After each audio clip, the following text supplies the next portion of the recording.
Mbote lisusu bande ko balandi ya to comme wapi ndenge to mesala ko kutana ko sola na bino balandi to pe bandimi ya to comme wapi mikole uti ko leka wa biso nyo sorti na mboka Congo to mona ki makambo ko leka mingi na vie de Kisasa makambo zo na mboka na biso Congo ndenge ndeko na biso musalo baka l'air est grave toujours la air nyonso humilié na mboka Congo oui atobo yango toujours mona ba image. Mais lelo na Yesu libosi na bino pona ko talisa bino makambu oyo zo lekala mboka na biso ya Congo eza vraiment malamu te. Na ebisa kabino malgré nga za nga les seuls opposants dans les seuls opposants ya mboka Congo itikane ngai na le peuple parce que batonioso ba le kaka ba président national ba autorité morale ba visionnaire mais ngai mais c'est dire qu'il a le peuple congolais. Na ebisaka bandeko ozla muta IDPS ozla muta Palu ozla muta SID ozla muta MPR ozla muta PPRD ozla muta parti nyoso ozla muta ACR biso nyoso tout ça ba congolais. Il faut respecter ba institution oyo ba pesi biso parce que pour la politicien il faut ba constitution mboka na uti il faut ba respecter mibeko ya mboka pour un bon politicien. Tant que vous avez respecté la constitution, vous avez respecté le mboka na ote. Politique comme ça la pose aux anani. Criminel, rebelle. Pour un jour, politique comme ça, il faut assumer ma fonction. Il faut la députée, provinciale, nationale, on la bourgmestre, on la président de la République. Donc il faut na mutu na yo, au côté ça. Ni beko ya mboka. Ni beko likunzi lobinini constitution. Oyeba kobeta mutu boye eza kuze blessé konsola mutu boye c'est ça l'importance ba biloko il fallait oyeba mais tant oyeba ngote pona yo muta SID adversaire muta IDPS muta IDPS adversaire muta PPRD eza débat ya mitu ya makofite débat esa na mitu ya makofite so lingo ça débat ya vision oyo na vision oyo to ke la télévision ngai didie ki kuna katikati côté SID côté PPRD côté Palu côté IDPS comme ça ba biloko zo bima mutu mutu bisa biloko mais ma kofi to lingi yango te lelo mikolo uti ko leka bomona ki député national ya mboka Congo ba betaki na Chang avant député na ezali le 24 or que le 19 ezana bakamuso le kaka la Chang wana yango lelo na liboso na bino otala bola na boke binyo soa ni ne yosa na mboka na biso Congo. Et puis il faut aller baka kosungana na mboka au Congo. Après wana na conseil la image droit de réponse na yambaka micro uti koleka maman Marceline Nzazi. Maman Marceline Nzazi alobi ete ezala lupango moko eza awa na commune ya Lingwala. Lupango wana eza papa Nzazi papa na ngai. Moto nyoso so lupango wana ba ko mbongo na mai. Parce que biso famille na de fanité ngai aza menacé bato bazo ka bakanganga pour le pango yo la commune la Lingwala mais bande ko batika ki bisimate ba ki pour la toi les réponses bon Rolanda moi extrême ouké to ça ngana de kwana ne ka do ça maman Marceline Nzaza za la mikila Londres bande ko o batika na Kisasa wa bazaki lezi na makamama loba ki habité biso fito loba ba loba pe na mikona biso mais avant comme wana bola na boke binyoso makambe na mboka na biso Congo malgré ba condamné bato o ba seki mabe kuna na Chango o ba simaki député ba simaki ndeko na biso mais lelo ana za ndeko pe mboko wa le 19 pour ça que le 24 dans le 19 mais est-ce que makambo ya samaki le 19 est-ce que ndeko wana o azaki choc na mutu suivi na yeza ndenge nini atikali yemoko na hôpital aozo ba traitement yemoko. Est-ce que bazo landela ye toli nezoleka biso na to comme wapi te betaka masolo te na télévision kaka bosa muté sans preuve rien to liaka pe mutu angulu le to imorote bola na boke binyosu na plateau na biso mukulu ya lelo na memeli bino nini pe ya sika o nazo pesa bino makambo leka kina chango mbote ndeko na mbote ndeko Didier na to ba kombo na kombo na ngai Alexis Chamalaka Bongo oui Alexis Chamalaka Bongo. Oui. Nini ennemi yo na plateau na biso to comme wapi? Ga na meme bino awa parce que dans na pasi oyo ezolekela ngai boko kolala pe lelo lobi bolali boyoki ke naza esula bomoi te pasi eleki yango namoni na ye na plateau ya tokomi wapi mpona aloba mpasi oyo naza nango soki bakonzi ya mboka bakoki koyoka ngai. Apesi merci mingi na honorable Eliezer mwana kolo lupangu na yo moko pe ndeko Didier namoni pe na ya solo ke boza ba journaliste ya ndako te boza ba journaliste ya investigation bolandi ngai tina ndako na ngai boluki adresse ti boye deux fois mpona azalaki na hôpital po boye ba eloko nini ezolekana. Honorable Eliezer afuti mbongo ya taxi express basungi ngai na lungwa na ndako mpona koma tia wana plateau parce que naza mutu munganga lobi fona lala mingi parce que problème eza na mutu nde tina na yawa na loba parce que nazalaki victime ya agression soki okoki ko permettre ngai nakoki ko bana déjà koloba oui koki ko bana na mutu na olati chapeau to ozalaka boye banda kala te nazalaka boye te oyo eza bonnet médical baminganga nde balatisi ngai parce que choc eza côté ya droite awa lokola bambaki ngai libanga ya makasi wana choc eleki mingi po te ezali awa yango bazotyanga bonnet médical oyo mpona koprotéger pota po ntango mosusu soki nalali nakoki kolala kote ya pota ezosala pasi donc batyenga boye mpona koprotéger pota wana meme ata mpona moi soki eza makasi bareyen ebetanga mingi te na motu. Ok, soki bandeko bakoki kobalanse biso quelques images bamona makambo oyo ekomelaki ndeko kuna na ntango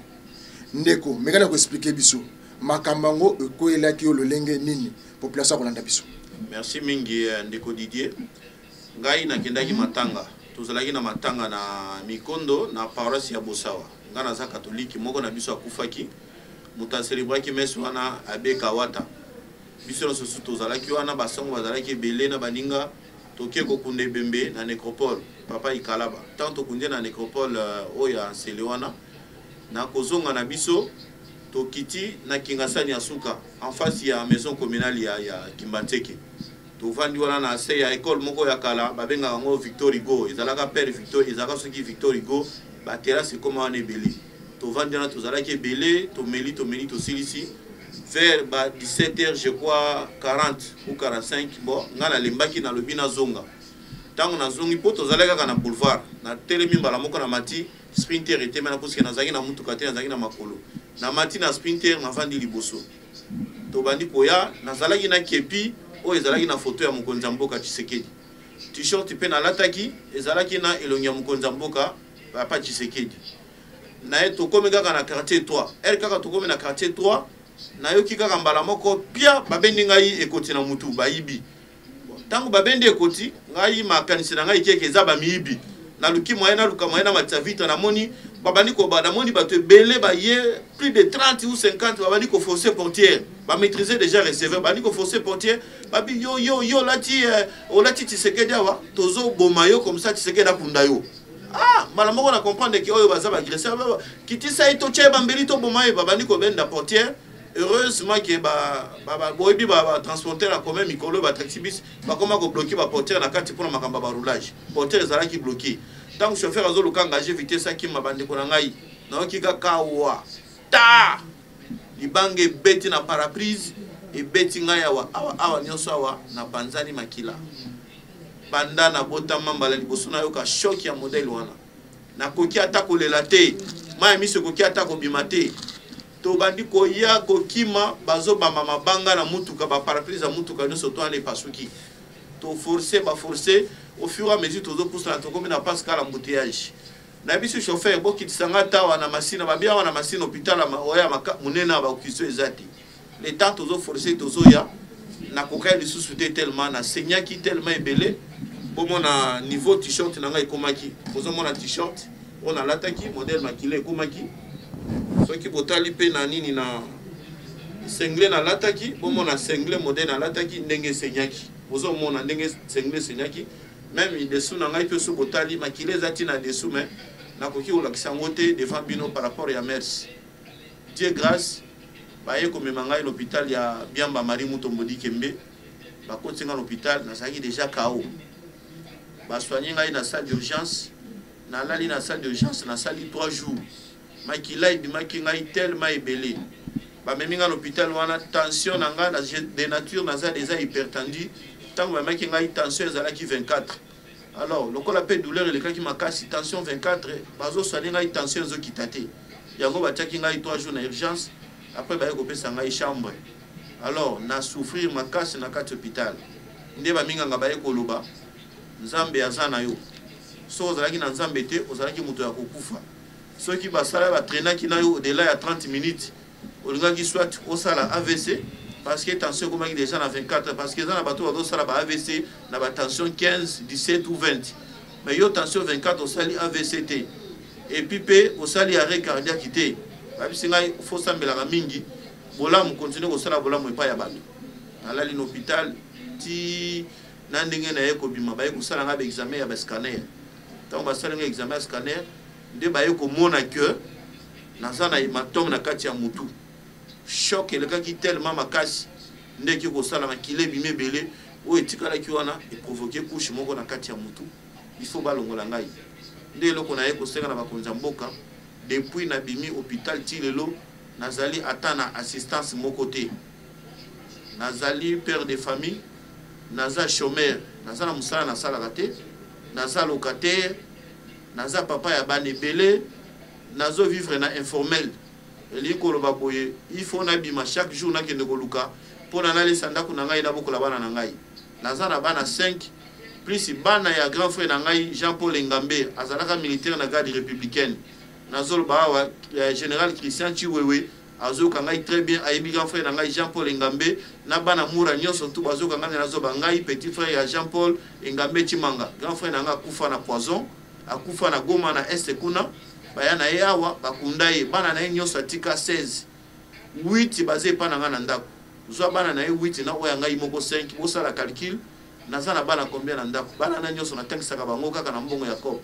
menala mungu anga yebisi ngai il faut na la mingi tension na ngai eza stable te aussi longtemps que corps étranger za na mutu na ngaba longoli ya moté tension ko tikala ko jalaka jamais stable chaque 2 jours il faut na le hôpital pour na pansement pour na contrôle la tension. Mais nazana makokite nazo kokate ezala ba jour mususu nazo la pongite ndeko Didier nazo la pongite moko soki mutu ba ninga pasi donc nakosa la nuit blanche nakosa la tête 2 jours nazo kokola la te tension zo la likolo par exemple hier ezala ki mercredi je pense na kei ba kutenga tension eza 19 ba retenir ngai ti ba ko libérer na ba 14h pour tension kita nazo kokate nazo souffrir depuis na bimo hôpital naza abandonné mutu moko azo ko s'occuper na ngai azalité. OK, mutu moko azo s'occuper na yo azalité. Tengo toyeba bato ba agressa ki yo ezali kaka bana ya chango ba lekinzela to bato yo oyebi bango malamu ngana yebi bango te naza na problème pe na mutu moko te na niveau ya chango na yebi ata mutu moko te na bango nyoso to wana poka kolata ki polo kaka na lata ki polo nazo répéter peut-être na bosana ki balobi na ngai olati lamba Tshisekedi tozo boma yo Tshisekedi akunda yo Fayulu nde mutu aza président ya mboka oyo. Voilà ce que j'ai oublié de vous dire. Babi Fayulu nde aza président et le connaît un espace à 10 secondes. Babi Fayulu nde aza président. Moi je suis chrétien na Sambelaka naza chrétien naza dirigeant choral na paroisse na catholique na Kinshasa naza Abou Gaza. Je ne peux jamais passer dans les médias pour venir mentir et ce que j'ai dit nzamba za likolo nzamba zo kangai kopopoli lisumo ngana memi pona lataki lamba na kepi eza nelongi ya mokonza mboka kepi naza nango te parce que kepi nde balongola ki bakie nango na tikala kaka ne lamba na bamakila ndenge tangaki ngai. Est-ce que tout au long ya hôpital wana est-ce que vous avez assisté? Oui, nazoloba yango na kombo ya Nzambe na kati hôpital muto assisté nga 100% na hôpital ezali excellence plus Mwabilu. Na moi si na ye maman Mujit. Na plus Mwabilu mbayo. Mbayo plus Mwabilu mbayo. Mbayo mukala. Na madame na ye maman Mujit. Bango nde tango ba moni po madame na ngai tango moni bongo azaki ba photo apanzaki na ba réseaux sociaux mbala moko pour que bato ba ye balikambo kweli. Tango maman Mujit amoni ba ebisi pe papa plus nde ba bengi balobi ke note il faut to kende mbango ko aider parce que mon konzambo kazana ba makambo ya ba sommet ya ba chef d'état africain ba yaki to sala na no premier pas o itikali l'état kolanda on ne ba futeli ngai ba frais sur hospitalisation na Mutombodi Kembe boyebi hôpital à Mutombodi Kembe les hôpitaux à Mukete na do profiter pe na remercier hôpital na les hôpitaux à solo bande ko na ngai ba yambi ngai ba soigner ngai na ba biloko na bango nyonso to na ba kisi sans ko senga ta mutu moko 1 franc ba ko senga mbongo 2 jours après et puis balobi so boza na mbongo lelo te boyi kofuta même après ezalaka te o ndenge ezalaka na bopito mosusu komi pesa biso nanu bosomba nanu fiche bozwa ordonnance bokende osala boye est ce que boza na mbongo basoigna ngai na hôpital ya Mutombo Dikembe sa kosenga ta 1 franc donc obimana nga na hôpital bato bafuteli nga bato basenga en charge ezali excellence et puis suma bilo ministre ya urbanisme. Ok, donc merci mingi na maman Brigitte na Léopold Mouyembe, président intérimaire ya CNC. Ok, donc excellence puis mabilu excellence puis ya biso pe bonde zalaka omoni congolais solo ne de mona ba mikili mususu tangu kaka oyo kaka français to allemand moko koyi ba congolais nyonso ifwa telema tinde kola ko telema donc ba allemand to ba français tout ifwa telema tinde kola ko telema ba ko bakei mais na Congo za so ndeko na biso moko koyi biso toke kwa forcer so adinda tina mabele ezalaka bongo te na yeba siko na mutu na yo na minute oyo ezo senga nini okendaka pansement ezo senga opération mususu ezo senga nini. Oui, na mutu na ngai mbo munganga aboyaki koyebisa ngai vérité parce que nazalaki na ba traumatisme makasi oyo ezo continuer ti lelo asulaki nde na famille na nga parité abisi bango ke eloko wana eza na mutu il faut balongola ye parce que touché cerveau mais biso awa eza na bato bako osala yango pe mais eza mbongo ebele soki boza na makoki le plus mieux eza kokende na ye na poto mingi plus cause la soit un de bien Europe pour bakende balongola ye eloko wana soki esi développer makasi en tout cas ekozala malamu te mpo na santé na ye yango bayebisi ngai mosala na ngai oyo nakomi nango lelo eza plus kolala mingi mais babi bakisi bazopesa ngai wana mpona esunga ngai mpona komeka kodiminue progression nango mais bakisi eza cher mingi bakisi eza trop cher so nalamuki na ntongo il faut nalala nazomelikisi na je prends du thé nazolala makasi soki nalali bongo tomona ta mosusu ba 12h 13h olamuki faut somela kisi olala soki okola mongo so naleti nalamuki okomona ta mosusu tension eza 13 mais soki ovandi mokie atakaka appel moko na telefone omeyi kosolola omona ndenge tension ezomata mbango puiske nde nazawa na telefone nazosolola te bapekisi ngai kosolola na telefone jusqu'à nouvel ordre nazokoma kaka ba SMS yango balobi yango nazolela mais na ndako ntango nazongaki quand même nakoko bomba te nazoloba bosolo bandeko ya IDPS bayaki kotala nga mingi bayaki mpenza ebele na ndako bato ya force du progrès bayaki kotala nga na ndako baokadre ya IDPS ebele bayaki kotala nga na ndako bayebisi ngai ke mokonzi aza déjà informé na situation na yo po ya situation na nga eza depuis le 19 février eza liboso ya honorable Bruno Kabango babi situation na yo 19 nalobaki ya honorable Kabango c'est le 24 je pense ya honorable ezalaki juste kaka une semaine donc ngai samedi oyo le 19 ye samedi oyo elandaki wana donc banaza na pasi bapi mokonzi akoyamba yo mpo baluka moye bapendre sur na yo na baso etikali me bandeko na ngai ti lelo nazomona solution moko te nayebi ke mokonzi akoki kaka koyamba nga te parce que calendrier na eza monene mais eza na baservice oyo eza atitré bakoki koplaide mpo na ngai naza papa bana lisumu nini na memi toza na démocratie toza na multipartisme moto na moto azali libre ya kosala choix na ye ya kosoutenir moto alingi bandeko nga nakoleka te na télévision mpona finga papa Fayulu nakofinga Fayulu te nakoki kofinga Eside te nakofinga Muzutu te démocratie ezali ndenge olobi ne bandeko lidie ezali bitumba ya mayele ezali bitumba ya nzoto te bandeko baza na Eside babali mpe bato baza na IDPS mpe baza na majorité na pouvoir bandeko baza toza biso surtout ekolo moko toza bakongolais nakokoleka na TVT mpo nakofinga bango mpona nini nakoki kozambeli te to libanga na bambandeko ya opposition ya Eside be alamuka jamais dans ma vie nakoki kosala yango te oyo aza makasi boke na ba urne oyo alongi babeti maboko oyo eshiwa atikali pasi na nga na sana ngo namoni ke tellement ezo traîner na pasi na nga ezo continuer il faut na bima naza locataire moyen na bima eza te moyen na futa ndako bato eza te moyen bala na nga na ndako bali eza te nana kosunga ngai si ce n'est que bakonzi ya mboka oyo nde nazo lancer cri alarme oyo et pas bakonzi ya mboka mpona basunga ngai nasilisa problème ya basoins médicaux oyo na kotala problème ya famille na ngai. Ok, merci bandeko balandi ya tokomi wapi bandeko na ngai na bandimi bomoni likambo ekwende na so chamala nasengaka banda kala uta kala na lobaka tango liso bolandanga na bokebi mongala moswahili mokongo biso nyosu tozobe na tata moko tata ngo ezala neza Congo totalaka nde Congo ndeko na ngai nalingo pesa mwa numéro ya téléphone na yo et puis aussi moi cri d'alarme message à souka na bakonzi na batemete ya malamu kolanda biso so ba ko so yo mo directement na malamu numéro de téléphone ezali 081 37 34 005 081 37 34 005 09 98 418 231 09 98 418 231 numéro de téléphone yango wana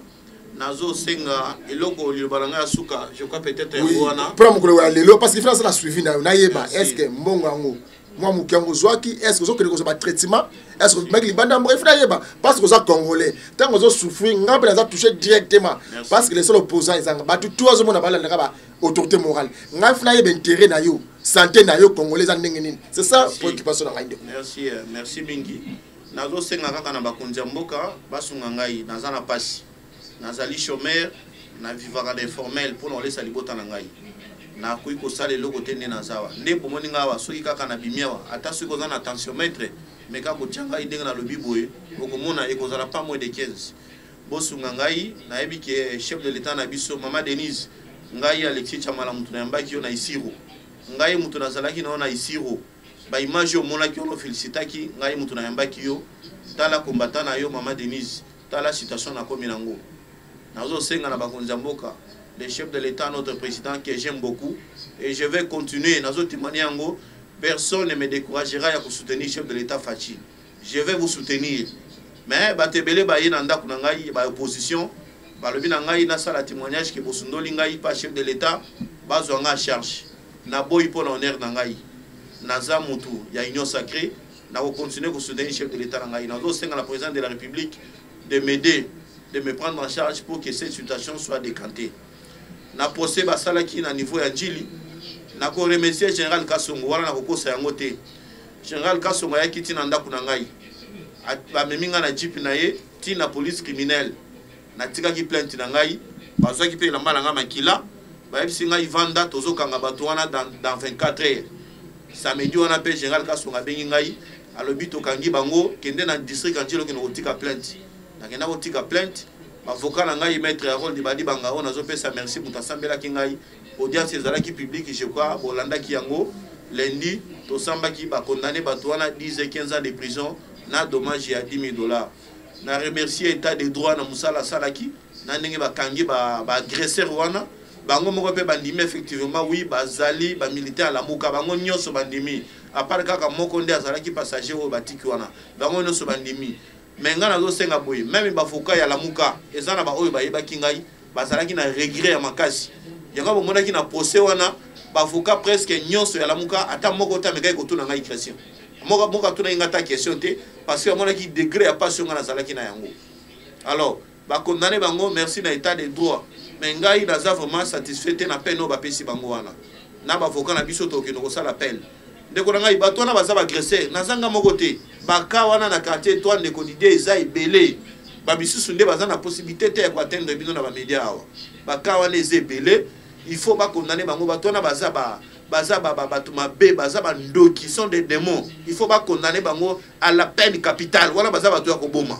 baza bato ya kobikisa te donc il appelle de façon que ba condamner bango à la peine capitale ba pesi bango dommage et intérêt $10,000 ngai nde naza wa ndeko Didier $10,000 na osana ngoni soko salika formalité ya biya au Canada Suisse ou bien que de Inde ko sala combien traitement na boza combien vi na ngai kende kaka pamba boy lelo la kotika bana na ngai pona bolingo chef de l'état na sala pona muri ya mboka na ngai ba t-shirt ya présidence asungo seze belawa ba congolais bazo lata bozo tika bango ba t-shirt ya président ngola ezawa na mboko bozo lata bato baza normal mais na mboka na biso moko mutazo lata t-shirt ya chef de l'état botala président Volodymyr Zelensky na Ukraine ba Ukrainien nyonso tout ba telemi sima ya bokonza mboka na bango na ba Petro Poroshenko déjà ba longwa ba Lila Timochenko bango nyonso tout ba se réunir na sima président na bango Vladimir Volodymyr Zelensky pour na combattre Russie na invasion à sali bango mais il fait ça la moderne na biso ba congolais tozaka na président moko tozaka na président mibalité tozaka président mibalité tola tabilama ba président libanda mboka mzuzu ya biso tozolanda te nazo déplorer na suki wana napesi honorable Lézère en tout cas merci mingi ndeko Didier merci nzamba pambola bino musala bodo sala ndeko na ngai za musala ya sobate basengi ngai ata infranté pour na la télévision d'ailleurs honorable Lézère nda tini mutuka na ndako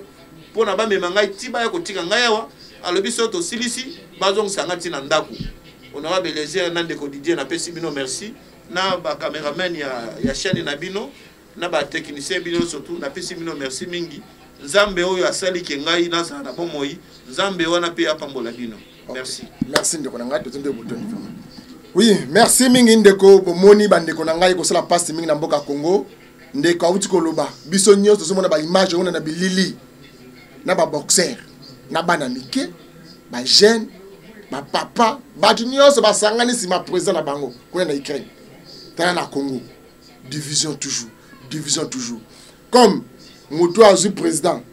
oazo gérer mboka lelo azam ta IDPS bino ba tout ce qui a la muka so bokabwani jour pe bino boza pouvoir ba osane bakabwani na binote jour pe perdre aux pouvoir parce que bakabwani c'est ça la division ezo rina mboka na biso Congo to lingi lisanga bon moko nde ko sa ke biso ke liboso boyokani ndeko na ngai bo respecter ba institution yo za opposant ozo na opposition si on a respecté la constitution, on va présenter ngeni. On va présenter ngeni. Il y a un moment dans le Congo, désolé là, ndeko wa le état de droit, merci état de droit. Biso va pas dire ça. Désolé ngeto de salama. Mo konzamboka, a autant ko signer mon coloteur ba prisonnier politique ba bima ba prisonnier. A signer. Mais là on est pas arrêté pour ba prisonnier politique ba bima. Jacques Ndala, Azawana, Negonabiso journaliste, confrère, combattant, Azawana. Mon corps de ce signal, Jacques Azalibanda, ya Jacques Ndala, Azad d'argent pour le Congo, Asala Nini pour le Congo. Nini Amabe Asala. Nous avons la liberté, libération dans l'immédiat. Biso Apandisang, comme Azan Negonabiso, Biso est combattant, comme opposant le Kolangai. Il est opposant, n'a pas de Konangai, Azalibanda, Tomega Sola, Namo Chiluba, Lingala. Congo Swahili est la moja nenga mesla ko lobanaye nenga mesla ko solo peuple congolais c'est ça ils ont fini aye boloko wana sala nini aboma mutu ayibelo kwa mutu mokonza mboke sa sinya batu baza kuna na misti bazo tamba bazina na ndolo bazina puza makala ni les autres ba demba bima yana watu na chaque jour ndeko na biso babenga Daniel Massaro oui azina puza makala infraction na isla kanini Toyeba état de droit, oui, c'est ça l'état de droit. Massaro, aïba mbonga l'état. Azaka ministre, a détourné nini. Azaka prison pour nini. Gombe na Gombe, Daniel Massaro. Nini o azo la prison makala. Afinga mutu. Toyeba, bandeko na ngai, toboyi prison ya touro yetonda na batu moko boyi po mutu a se plaka na mutu te, otuni mutu na prison. Wala za politique te. Bolanda sikoyo. Bandeko na biso ba kopesa droit de réponse. Baya bali makambo betaki ya komina lingwala lopango oyo eza mushi kalembelembe makambo baki yango te tala makambo zo na lopango wana bola ndeko na biso confrère ya investigation avec na bureau na biso ndeko mbote ndeko Didier bonne santé kimia ezali tubandi mbula ya sika esengo ezali tosambela ka nzamba makabiso na mpepe ya kitoko tina suka ya mbula isusu OK tozwaki na nzela ya singa na yambaki mama Micheline Nzazi. Dossier Kabambar 216. Expliquez biso oyebi famille wana ndengeni. Merci beaucoup. Avant de répondre à la question na koloba boy, ça ezali émission au Salaka il y a pratiquement 1 année et 2 mois. Oui. C'est-à-dire ezalaki le 31 décembre 2020. 1 année plus tard, Ndé n'a eu quand même opportunité ya koya ko pesa moins droit de réponse en qualité de journaliste d'investigation. Pourquoi? Parce que tout ce qui se disait, tout ce que Maman Lobaka, il a fallu quand même Koko Tana Mozindo Kende Kolandela Nanu, pas à pas, qu'est-ce qui s'est réellement passé?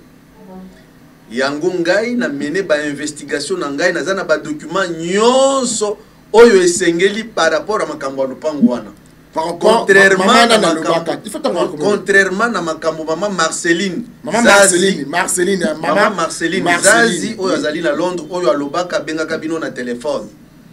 par rapport à makambu nyonso wana na yeko se rendre compte que eza bongote ndenge ya lobaka na ba décision apesaka que mutu soka linga somba lopangu oyo ya kabambar 216 akubwaka mbongo na mai ainsi de suite na kolela mingi abandaki kolela na yoka en tant que journaliste que na elobeli wana akomaki presque essoufflé. Mais après investigation, le coup la biso ba journaliste olia kali ngulu litoy mon côté, il faut que damé nyoso mibali. C'est ça. Na mené ba investigation na ngai na tombé sur ba document authentique. Oyo na yé maman Marceline Aza qui est informé. Ya liboso ngai na yebi na nu famille wana ndenge nini. Oui. Na yebi famille wana parfaitement parce que nazalaki voisin. Et en tant que journaliste, vu cri d'alarme au moment où on a pesaka, ndena landelaki. Pour être nakoko yeba makamwa na ndenge zaleli. Papa Nzazi azalaki nani? Papa Nzazi azalaki avocat. Munene notable na ville ya Kinshasa et en République démocratique du Congo. Ça veut dire que c'était un cadre bien connu. Abotaki bana boni? Abotaki bana 11. 10 na mwasi ne ya liboso na mwana moko ya suka oyo abotaka na mama mususu ya libanda. Donc oyo ba kombo ya bana yango.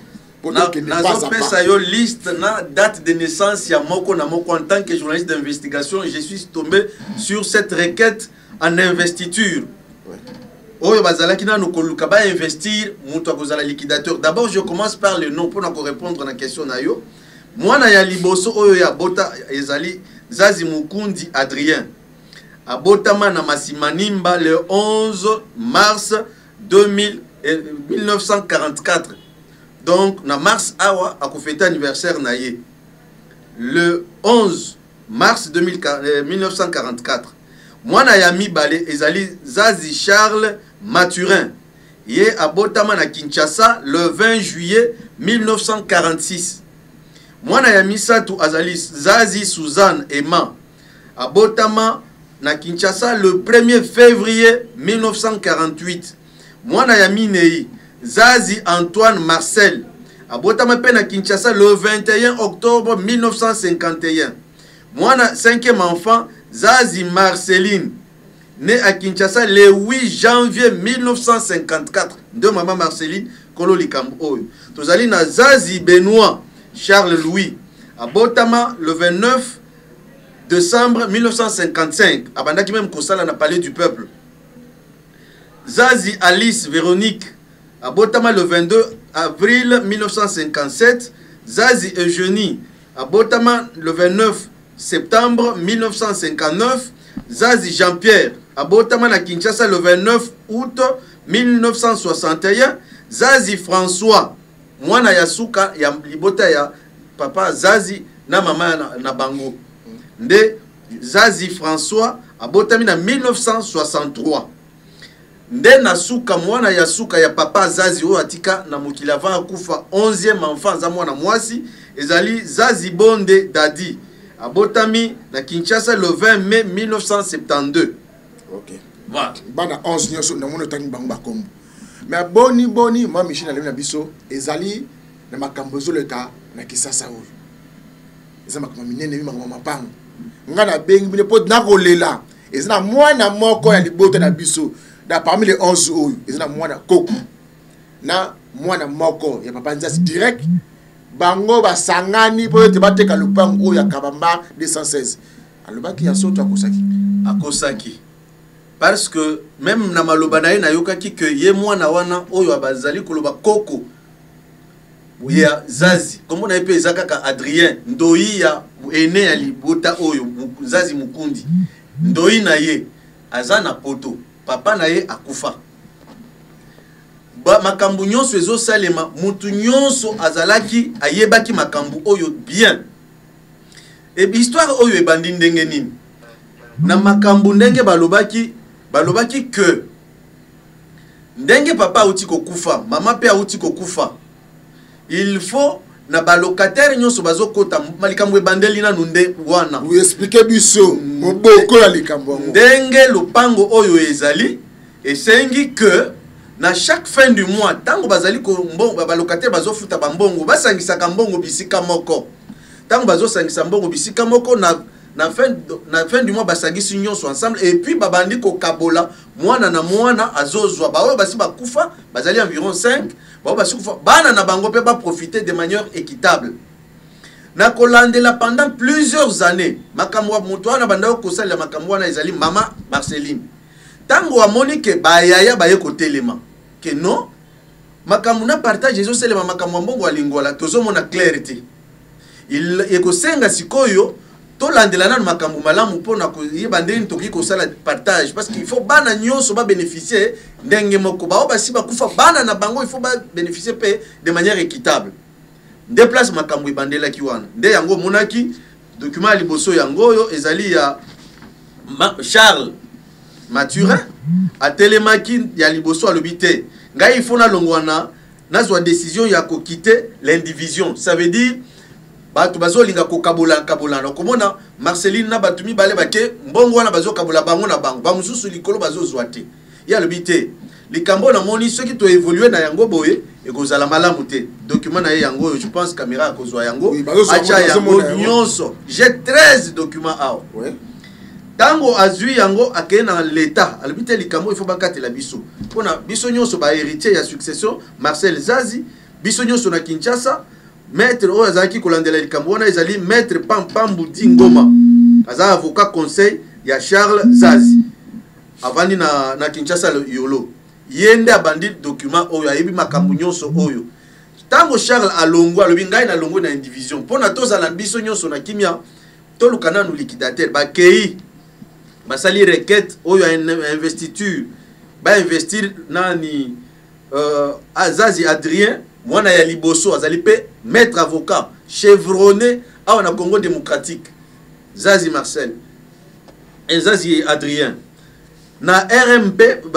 basali de qualité ya liquidateur ya succession Zazi Marcel ba investir yé na jugement de liquidateur sous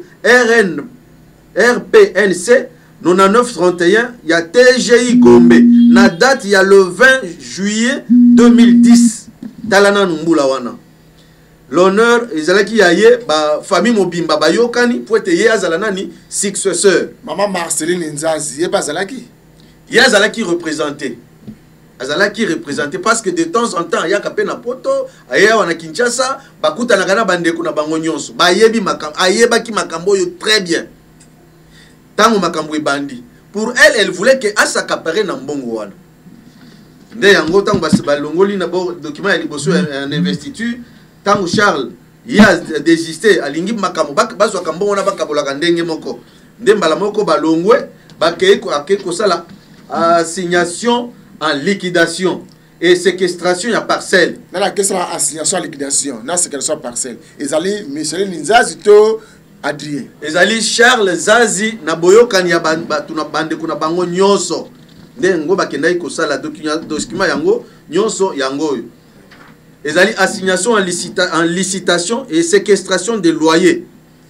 pona bakanga mbongo nyonso wana izalaka l'état kangaka lokola bayokana kate l'état a récupéré nanu bambongo nyonso bazwaka fin du mois wana babanda ko kabola yango wana Marcel nani Charles Mathurin deuxième fils ya succession ya feu Zazi Marcel oyo akufaka le 8 août na 1992 nde yango oyo akendaka bake akwa signer siko makambo yango na l'état pour ete bakoka ko kabola likambo ya mbongo ndenge sengeli bawo bazaki notifié bango nyonso tozali na Zazi Mukundi Adrien ye moko maître avocat ayebaki likambo po bakenda même na l'état tozalaki na Antoine Marcel bazakenda pe na l'état ya zaki représenté parce que ba ye akufa tozali na Zazi Marceline de mama azalaki peut représenter ba document o na oloba ayebi yango bien Jean-Pierre François Nadadi Bondi bango nyonso bazaki représenter bango nyonso akomela bango bazaki signifier que kobanda lelo makambo mbongo ya kozwaka bao bazozwa ba mususu bazozwa Abu Pia nyonso na memaki yango na l'état na RC 111 556 nazana yango nyonso awa yango je pense caméra akozwa yango tina ba signature ezali authentique bango nyonso bana 11 bazalaki identifié ba mususu représenté nde yango nyonso moyena tanga yango nyonso ezali te bakozwa pona kolakisa que et toye ko beta masolo ya pamba te likambo ya misatu ezalaki likambo oyo etali tableau oyo bango moko basali pona soki lelo oyo mbongo ebimi ya lopango wana bango nyonso bakabola ndenge nyonso esengeli nde requête après requête en investiture bavandi ti batalata opposition moko eya na jugement ya TGI Kingombe mutu moko ayate Maman Marceline ye azwa mbongo pendant 10 mois ye moko kaka zwaka ou plutôt 11 mois selon les liquidateurs.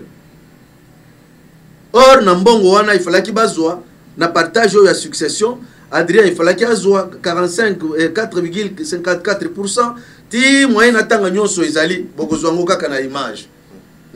Après wana baye ko sala acte ya notification ya jugement na état établi pour na bana nyonso 11 wana nde document na lingaki na tangela oyo. Après wana basali acte ya signification ya jugement d'investiture. Et c'est le cas qui jugement yango yango ti ndenge basala yango bamona muto ayaka ko s'opposer te na investiture ya Adrien liquidateur mutu moko ayate ye moko na liquidateur ba désigné azalaki aza maître avocat jusqu'aujourd'hui chevronné bien connu dans la République démocratique du Congo. Après document wana nazo chango na se binyo nyonso bokozwango normal na tableau ya pourcentage à part baye ko kende na basali jugement au barandre ya non appel na kombo ya Joseph Kabila qui était président de la République ya avant dire droit ya séquestration de ba loyer et na répartition ya à part égale jugement wana yango le tribunal de grande instance de Kinshasa Gombe Iséyan en siégeant en matière civile au premier degré rendit le jugement suivant RC 11 et 111 556 première feuille ti nyonso yango ba demandeur ba bandaki ko senga pour makambo sala nini et ezala na ndenge ya normal yango na kombo ya Kabila ndenge basalaka document oyo ti lelo mutu moko ayate ko boya que non document na ba décision prise par l'État congolais eza ya mabe ou bien aboyi na ye makambo ya ya liquidateur azala bon ainsi de suite te bakenda nango nyonso jugement ezolekana et tout le monde était informé par le greffier ya TGI Gombe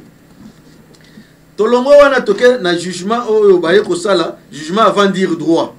na octobre 2017 jusque là processus nyonso oyo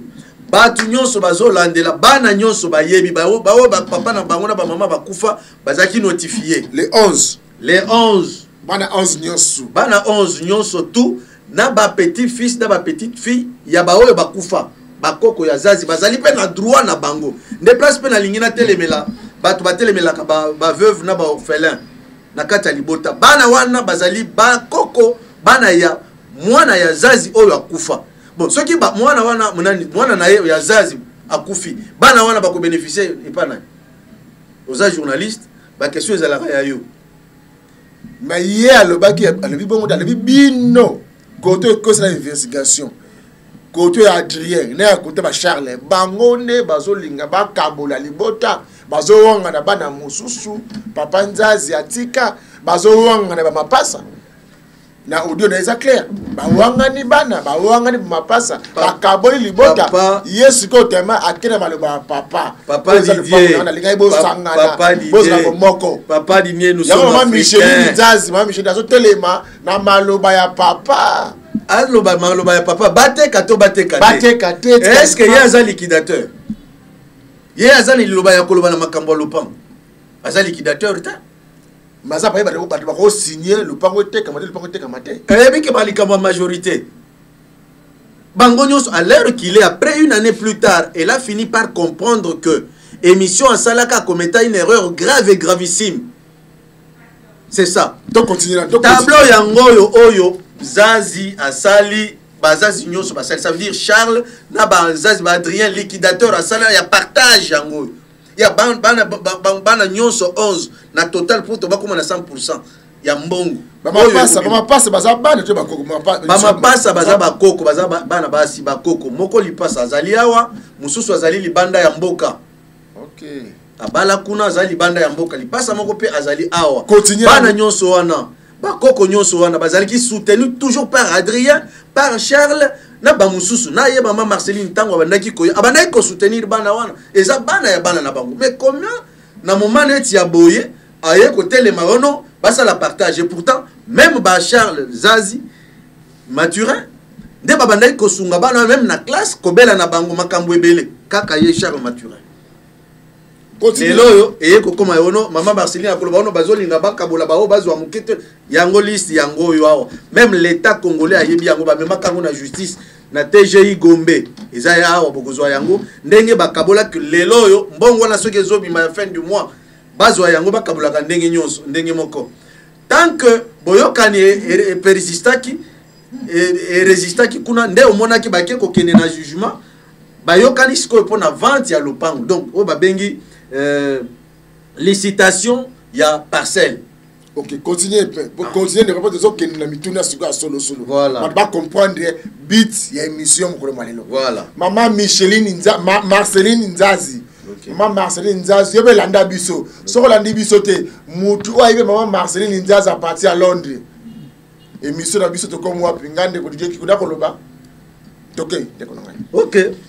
Basali baye ko sala nani jugement oyo avant dire droit. Basali yango na novembre donc 2010 baye ko sala avant dire droit na novembre nyonso yango oyo. Je pense makambo ezali ebele je na koyi kotanga tamuso ba conclusion. Na koyi kotanga ba conclusion ya makambo nyonso oyo ba komaki na certificat ya non appel oyo bayaki kozwa. Batali ke balandeli dossier nyonso mobimba. Basa bamoni eloko moko te mutu moko ya ko s'opposer te ni maman Marceline parce qu'elle est la seule qui s'oppose alors qu'il est après qu'elle ait compris aye ko comprendre que non oyo makambo lobaki yebaki ngona no bien te elle a eu su ya ko ba information ndo moni baye ko yokana mais bayokani verbalement certificat na non appel ya non appel ba pesa kango à quel moment ba pesa katango dossier dans le tribunal, bazo samba, bazo sala boy na boy, et tout le monde est informé. Ce qu'on dit que yoko s'opposer dans le pan, yoko s'opposer dans la télévision, yoko s'opposer verbalement, mais yoko kende peka kana tribunal, yoko commis document, yoko ki ba avocat ba accompagner yo, que ba lobi non, denge za wana lupango ya kabamba 216 et côté kamana nouté parce que ngana s'opposer pona boy. Alors que ya lobi yango verbalement par une émission. À partir de Londres alors que ayak autaki kozala awa ayebaki makambo nyonso ndenge ezotambola malamu document ya nona nani certificat ya non appel yango eza awa bokozwa yango pe na en image pona ko certifier moi makambo ebele après yango ya document yango na koki même d'ailleurs kotanga yango j'ai sous-signé Emmanuel Jikai Kabuya greffier divisionnaire du tribunal de grande instance de Kinshasa Gombe certifie par le présent qu'il n'a pas été enrôlé et qu'il n'existe jusqu'au jour de la délivrance du présent certificat aucune opposition formée contre le jugement rendu en date du 5 septembre 2016 par le tribunal de grande instance de Kinshasa Gombe, y siégeant en matière civile au premier degré sous RC 111 556.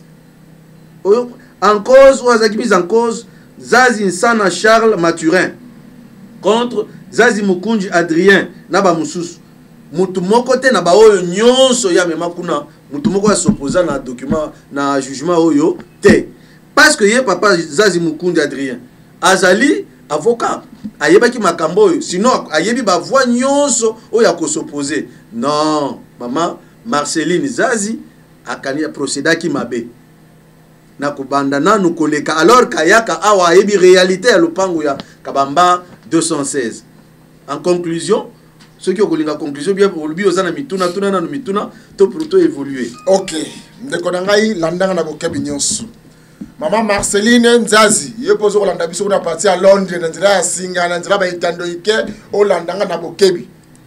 Ndeko nangai Maman Marceline Nzazi abenginga alobi boye ndeko Didier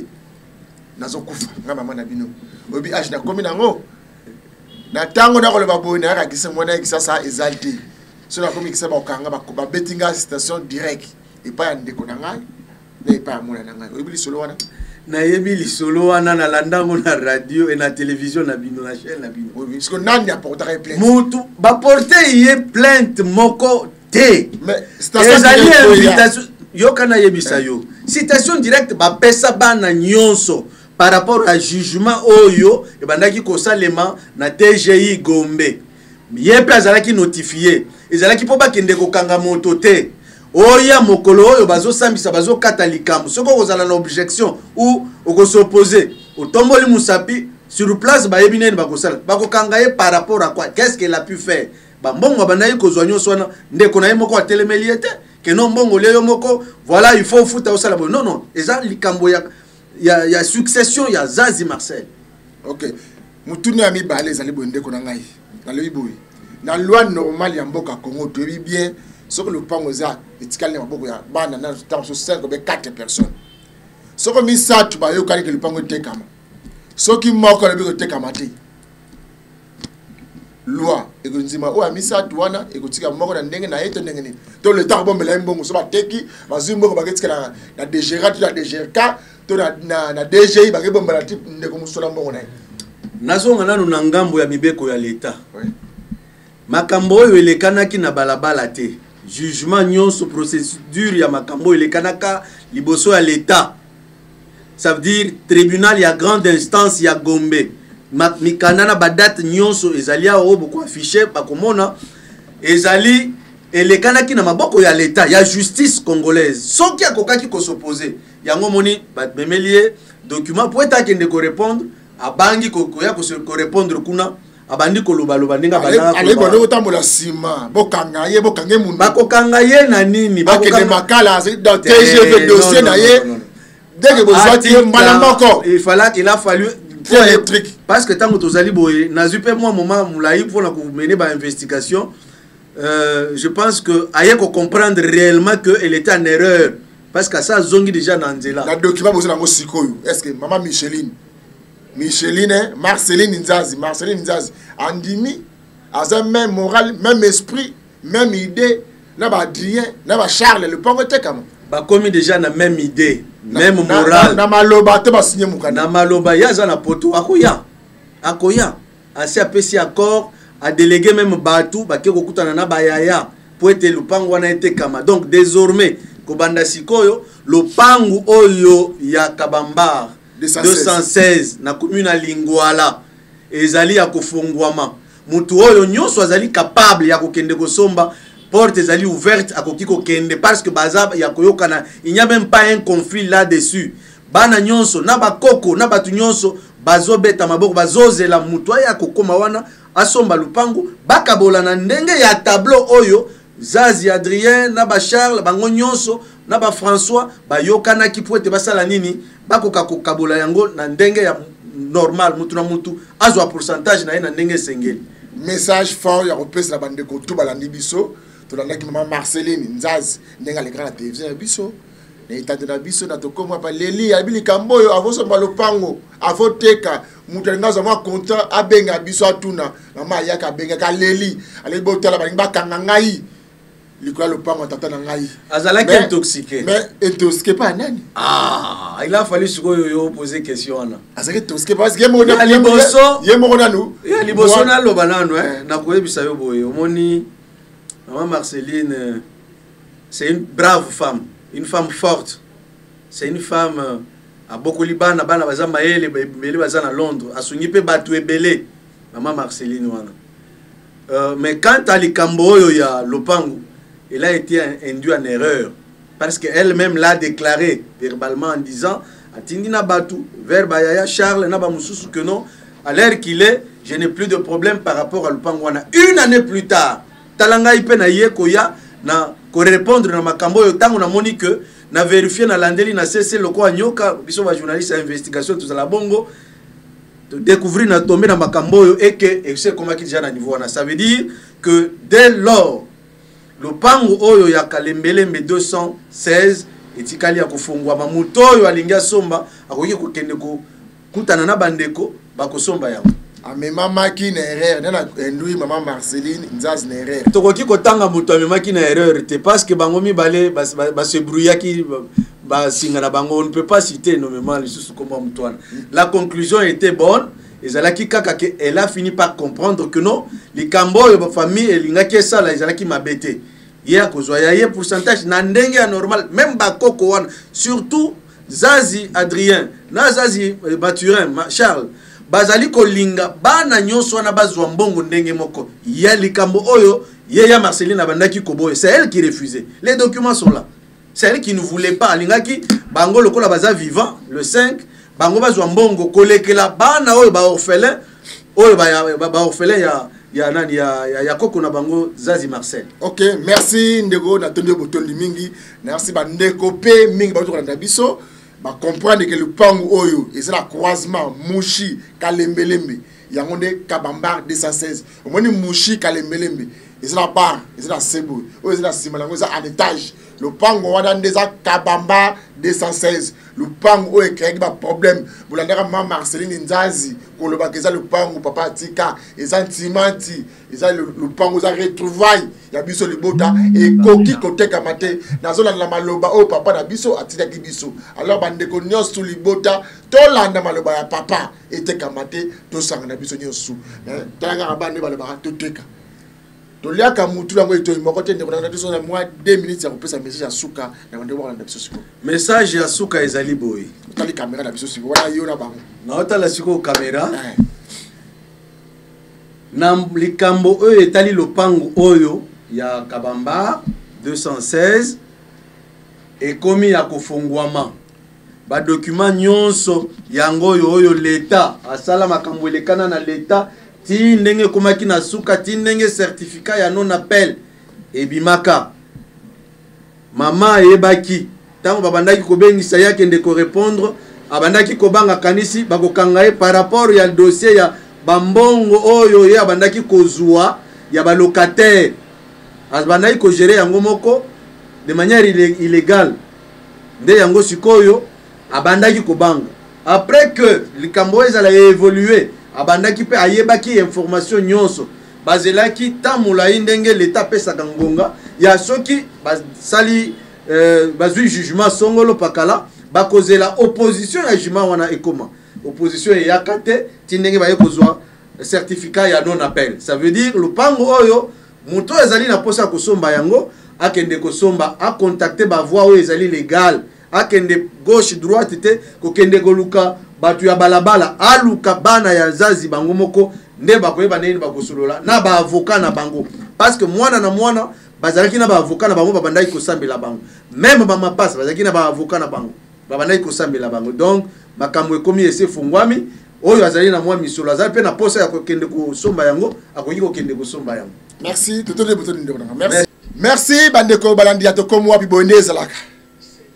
na introduction émission oyo na yebisa kibino to kosolola bomoko to sangana lisanga ndeko sake ba congolais ba sa fort meko kabwana makambo ko na biso boye batia biso to ko lingate mabeya pa Martin Fayulu to ko lingate mabeya pa Fachi to ko lingate mabeya te pa Mozito ya na osenga na bana kisasa bolamuka bana kisasa esprit za wapi boza distrait bolamuka bana kisasa parce que ba député professeur ville kisasa bango nyonso tout comme ici bazola la mamukia makambo na kisasa mbule bête na kisasa place ko lekezate place ko tambolezate mais bagazu na bino bande komoko bazaso la Guinée sur ba sur la Côte d'Ivoire po baya boss prendre bango elongo mais bozo boss na kisasa wa na Congo chaque Congo azana ba ko produit pe chaque Congo ye gouverneur ville kisasa a ko produit chaque Congo te a ko produit héritier wa na bete a ko ben sa jibe pilaté a ko ben sa we rasonté na makambo nga sala na kini bopeto tant azo que les moto ake ko wana a dépensé combien mbongo wana atanzela kisenso banda à 20 de l'école si homme 30 hein 6 km wana so 2 km wana 2 km et ko sala yango te mbongo ba dépasser bo grand pia yawo route à kisenso banda de temps si na homme 30 mbongo wana ko sala yango te ko sa 2 millions de dollars mbongo ça dépense ya ndeko wana ko so Guinée yawo na azla loger alia na cacher ba pesier et ko sa mo route à kisenso distraction toujours ba député provinciaux na ba kinois bon mais ça ko sepe là mbongo na bino ndeke na makambo wana bofongola miso tala ndeko autokoleka na miso na biso aleli mpo alataki polo chapeau ya mokonzi ya mboka bamenace boagresse problème eza te makambo ezoka na Ukraine bozomona yango te bato nyonso tu nsima ya président na opposition na majorité bango nyonso bakomi mutu moko makanisi wana efazaka mpe bacongolais ntango tozoloba ke ndeko aya mpo na ville kisasa azonga bosakani bosali marche botelemeli gouverneur mbongo eza ya bakinois kisasa eza ya biso kisasa eza ya kokufa mbula ebeta mpe sokoso bakolo eza te bamine bozosepela bongo nemona eloko moko boye kongo biso na kisasa tozana basi te na kisasa bacomédie bazalaka te kisasa eza bamusicien te congo eza na bato basekisaka bato te ye nde aza plus bawera bajibe baelombe ye eza na plus nde bomela biso ye natalisi bino mpe makambo mama Marceline Nzazi akoloba na plateau awa mpo na lopango eza kuna na lingwala droit de réponse yango na boyoki boye nde ezalaka bandimi nyonso tokomi wapi tokutani mokolo malobi tika te kimia ya kolo nzambe na ya fumuki mbangu ezala mabota na bino nyonso tokutani lobi